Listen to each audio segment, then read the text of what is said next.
Hello students and welcome back to channel Siraj Shaikh study. आज cost budget का lecture number 3 होगा, जिसमें हम कवर करेंगे नए points of cost budget. Start करेंगे आज का क्लास।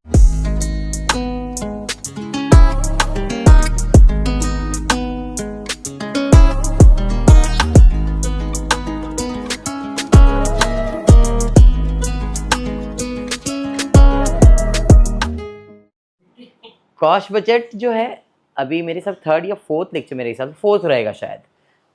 वैसे रेगुलर लेक्चर नंबर 9 है, ये लास्ट लेक्चर है कॉस्ट बजट का। इसके बाद हम स्टार्ट करेंगे कैश बजट, जो कि सबसे ज़्यादा इम्पॉर्टेंट है एग्ज़ाम में। उसके आने के चांसेस, अगर बजट लेसन से बात करूँगा तो 80% चांसेस है कैश बजट आता है। बाकी जो बचा फ्लेक्सिबल और कॉस्ट बजट के लिए, मतलब बाकी 20% अगर चांसेस अगर किसी और बजट का है तो फ्लेक्सी और कॉस्ट बजट का ही है। 80% चांसेस कैश बजट। 9 लेक्चर्स हुए जिसमें मैंने आपको फ्लेक्सिबल और कॉस्ट बजट ही करवाया है, समझ में आ रहा है। अब इसके बाद जो लेक्चर्स होगा बजट के अंदर कैश बजट करवाऊंगा, बहुत ज़्यादा इंपॉर्टेंट रहेगा मेरे हिसाब से। उसके ही कुछ 6-7 लेक्चर तो खाली कैश बजट के ही होंगे। मतलब दिस लेसन सबसे बड़ा लेसन है, जिसके अंदर ऑलमोस्ट 14-15 लेसन हुए रहेंगे, लेक्चर्स होंगे। ठीक है, अभी तक तो ये 9th लेसन है, और मतलब 9 लेक्चर्स है, और भी इसके हो सकते 7-8 लेक्चर्स होंगे, मतलब 14, 15, 16 लेक्चर्स हो सकते हैं। उसके बाद तुम्हारा कॉस्टिंग ख़त्म हो जाएगा। ठीक है क्या? चलिए स्टार्ट कर दें। क्या और कुछ बाकी कॉस्टिंग में? मेरे हिसाब से ख़त्म, ये लास्ट है। TYBF हो गया सब, ये लास्ट ही टॉपिक है। कल हमने ये वाला सम कर लिया था ना, और भी किया था, RB वाला भी शायद किया था। नहीं, ये नहीं किया है। चलिए ठीक है।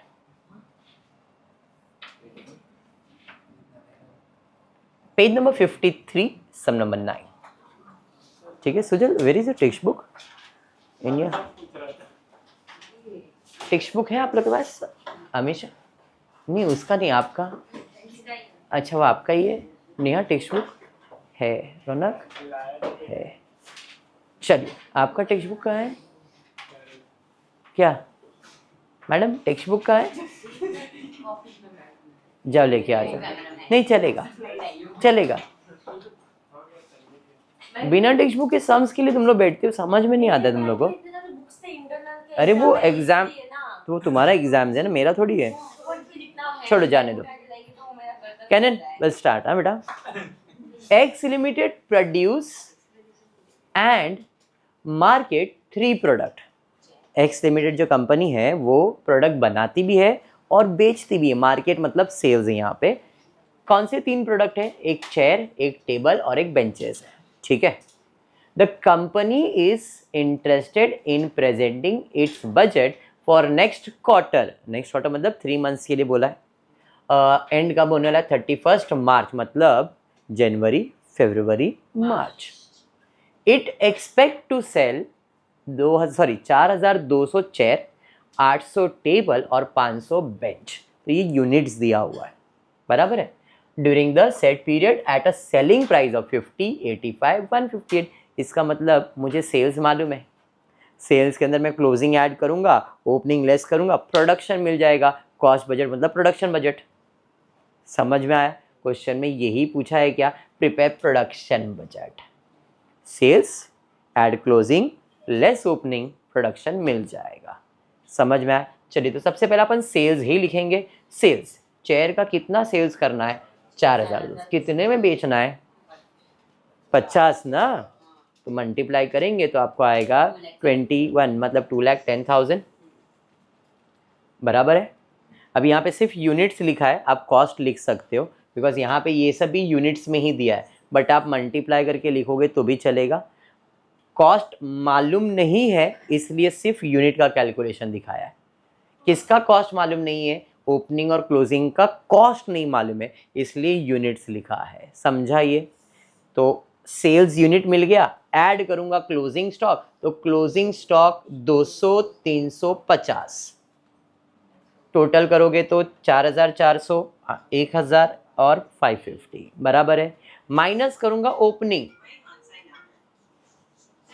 400, 100 और 50, 400, 100 और 50 माइनस हो जाएगा तो प्रोडक्शन प्रोडक्शन प्रोडक्शन, इतना प्रोडक्शन है, बेचना कितने में मालूम है, मल्टीप्लाई करोगे तो आपको टोटल सेल्स मिल जाएगा। समझा? ये बाउंसर गया। सम इज कंप्लीटेड। Any doubt? हाँ बेटा। अब ये प्रोडक्शन है, जितना प्रोड्यूस किया उतना आपने बेचा रहेगा, और बेचा रहेगा तो कितने में बेचा रहेगा, 50, 85, 150 है। 4000 इंटू 50, 1000 इंटू 85, 500 इंटू 150 है। सर 4200 को नहीं मल्टीप्लाई करना था, करना था, लेकिन हमने उसको क्यों नहीं किया? उसका रीज़न है कि अपना जो क्लोजिंग और ओपनिंग स्टॉक है उसका रेट नहीं दिया था। तो अगर मैं इधर मल्टीप्लाई कर देता तो ये तो यूनिट्स का यूनिट्स रह जाता, इसलिए नहीं किया। समझा ये? चलिए, समझा सम या बाउंसर गया? Very good. छोटा सा लेक्चर है, पेज नंबर 54 पे सम नंबर 10 है। काय झाला? काय नाही ना? चला बघ. The sales director of a manufacturing company report that next year he expect to sell 50,000 unit of a particular product. कितना यूनिट बेचना है इसको? कैनन कितना यूनिट बेचना है? 50,000 यूनिट बेचना है। बराबर है Kanan? Very good. Production manager consult the store keeper and cast his figure as follow. Two kind of raw material A and B required to manufacture the product.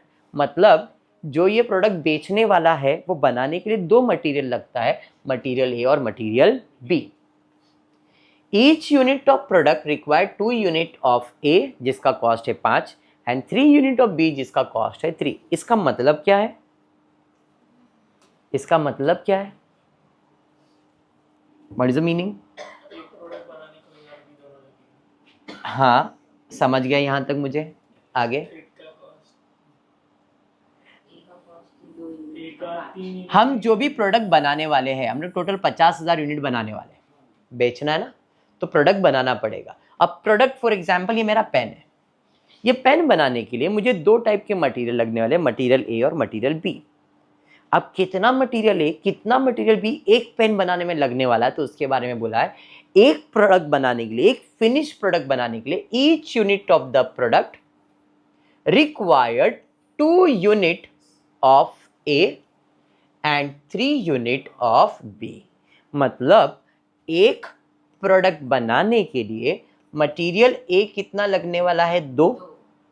तो एक प्रोडक्ट के लिए अगर 2 मटेरियल लगने वाला है,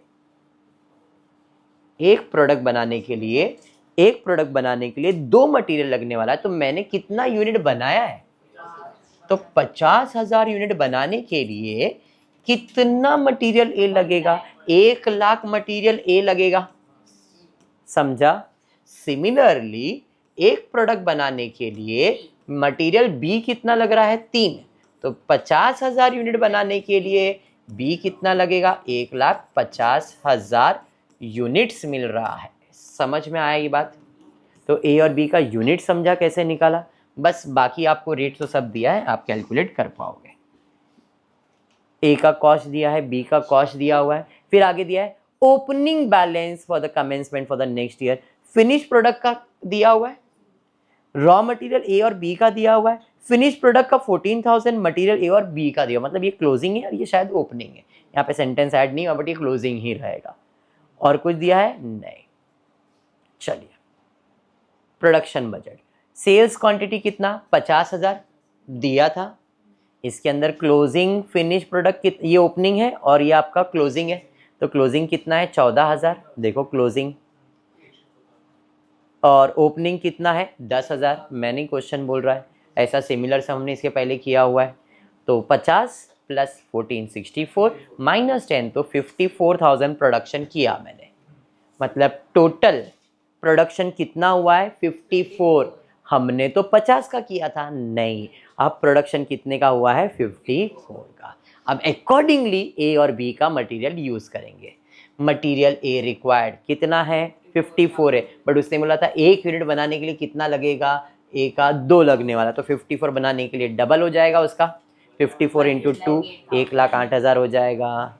समझ में आया? और अगर बी बनाना है तो इंटू 3 करना पड़ेगा, 54 इंटू 3 1,62,000। 50,000 था तो 1 लाख और 1,50,000 किया था। समझा फर्क क्या है? तो मुझे मटेरियल ए और बी कितना ये समझ में आया। इसके अंदर हम ऐड करेंगे क्लोजिंग मटेरियल। क्लोजिंग मटेरियल कितना है 13,000 और 16,000 यूनिट। तो 13,000 और 16,000 यूनिट क्लोज कर लिया, टोटल लिया। समझा ये? समझा? ऐड करेंगे, सॉरी लेस करेंगे इसके अंदर ओपनिंग 12,000 और 15,000, 12,000 और 15,000। पैटर्न समझ में आ गया है? चलिए टोटल ले लेंगे 1,09,000 और 1,63,000। ये प्रोडक्शन है, इसका कॉस्ट दिया हुआ है। तो अगर कॉस्ट निकालना है, ए का कॉस्ट कितना है 5 और बी का कॉस्ट कितना है 3, तो हम इसका कॉस्ट निकाल सकते हैं 5 और 3 से मल्टीप्लाई करके।